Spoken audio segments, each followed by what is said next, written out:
saya Jennifer Gita Tandililing dengan NIM 2018-38026. Saat ini saya akan melakukan sebuah praktikum dalam mata kuliah Fisiologi Tumbuhan. Judul praktikumnya adalah peran etilen dalam pertumbuhan kecamba. Namun, sebelum kita melakukan praktikumnya, kita harus tahu terlebih dahulu alat dan bahan yang akan digunakan dalam praktikum ini. Jangan lupa disimak ya.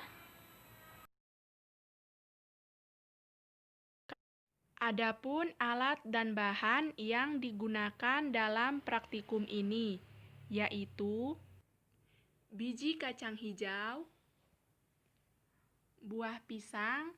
Di sini saya menggunakan buah pisang yang sudah matang dan buah pisang yang belum matang. Jika tidak ada buah pisang, bisa menggunakan buah klimaterik lainnya seperti apel, alpukat, mangga, pepaya, dan sebagainya. Ada 3 buah cawan kecil berukuran sama, 3 buah toples berukuran sama, kapas, dan aquades. Langkah pertama yang dilakukan adalah memasukkan kapas ke dalam 3 buah wadah berukuran kecil. Lakukan seperti ini.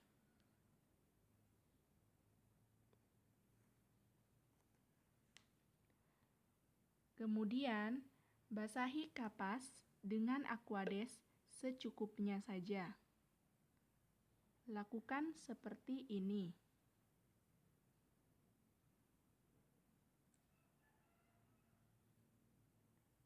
Setelah itu, masukkan biji kacang hijau ke dalam masing-masing wadah sebanyak 5 biji.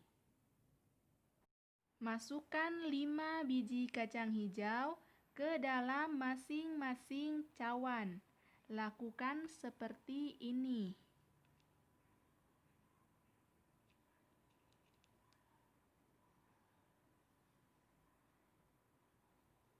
Setelah itu, masukkan cawan yang telah berisi biji kacang hijau ke dalam masing-masing toples.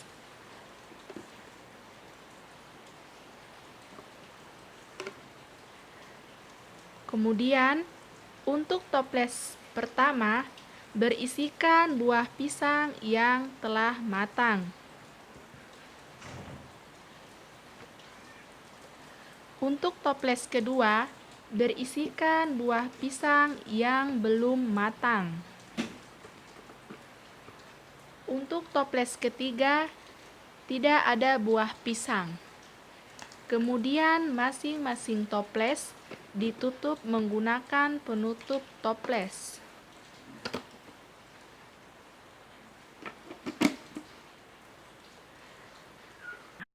Ketiga toples dapat disimpan pada suhu ruang dan dijauhkan dari faktor gangguan agar praktikum dapat berjalan dengan lancar.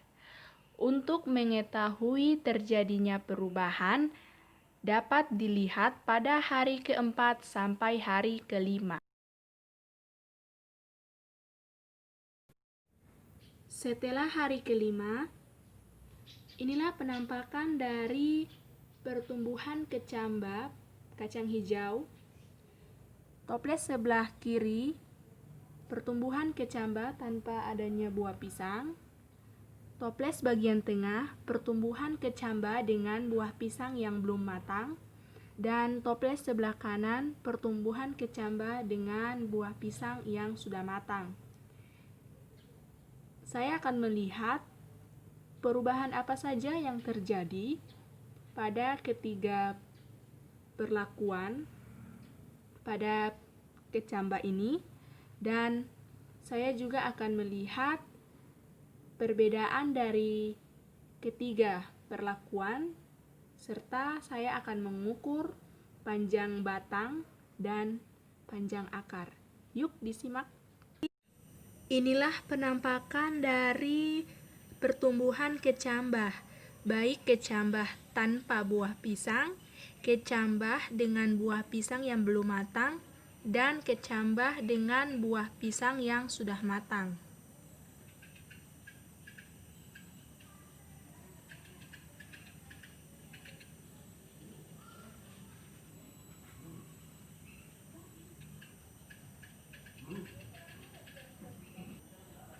Di sini dapat dilihat perubahan apa saja yang terjadi dan perbedaan apa saja yang ada terhadap tiga perlakuan ini. Di sini saya juga akan mencatat dan mengukur panjang batang dan panjang akar.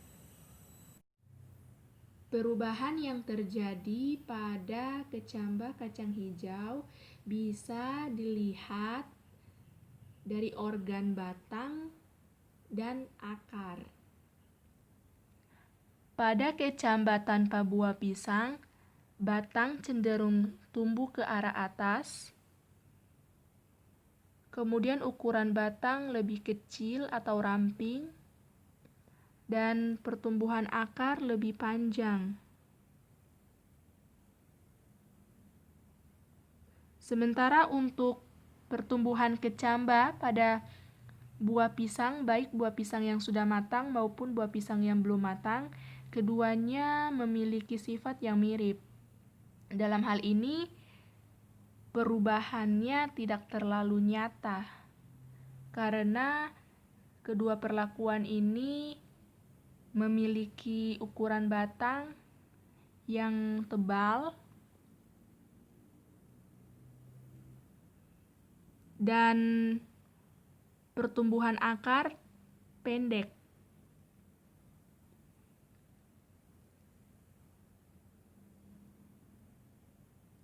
Sedangkan perbedaan dari ketiga perlakuan ini yaitu ditemukannya plumula atau daun pertama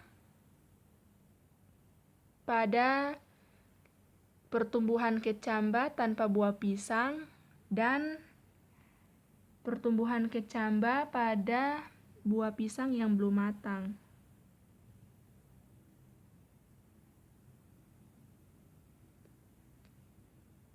Sedangkan untuk pertumbuhan kecambah pada buah pisang yang sudah matang tidak ditemukan plumula atau daun pertama. Kemudian saya akan mengukur panjang batang dan panjang akar.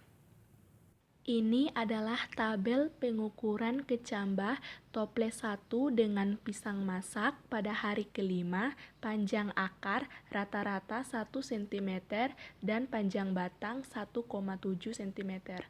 Kemudian toples 2 dengan pisang belum masak pada hari kelima, panjang akar kecambah rata-rata 0,6 cm dan panjang batang 2,8 cm. Serta toples 3 dengan tanpa pisang pada hari kelima memiliki panjang akar pada kecambah rata-rata 1,4 cm dan panjang batang 18 cm.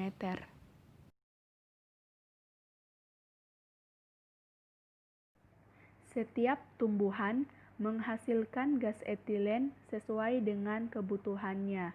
Gas etilen tersebut akan bekerja sama dengan hormon auksin untuk membantu proses pertumbuhan kecambah kacang hijau dengan baik. Jika etilen yang didapatkan tumbuhan melebihi batas maksimalnya, maka akan menghambat pertumbuhan kacang hijau tersebut. Pada kecambah tanpa buah pisang tidak terdapat pengaruh gas etilen dari lingkungannya, sehingga etilen dan auksin dalam kecambah dapat bekerja optimal. Oleh karena itu, kecambah tanpa buah pisang tumbuh lurus ke atas dengan baik. Batangnya berukuran lebih kecil dan berakar sehingga menghasilkan cabang akar. Sedangkan pada kecambah dengan adanya buah pisang, baik buah pisang yang belum matang maupun buah pisang yang telah matang mendapat pengaruh dari gas etilen yang berasal dari buah pisang yang membusuk, serta menunjukkan triple respon, yaitu saat tumbuhan tidak dapat bertahan terhadap peningkatan gas etilen, maka tumbuhan tersebut cenderung membelokkan batangnya dan batangnya menjadi menebal karena etilen memacu proses pembelahan sel ke samping, sehingga pertumbuhan batang menjadi lebih pendek. Pada toples yang berisi kecambah dan buah pisang matang memiliki pertumbuhan lebih terhambat dibandingkan toples yang berisi kecambah dan buah pisang belum matang, yang ditandai dengan panjang batang lebih pendek. Hal ini dikarenakan buah pisang matang lebih banyak menghasilkan gas etilen, sehingga semakin banyak gas etilen yang dihasilkan, maka semakin terhambat pertumbuhan kecambah kacang hijau.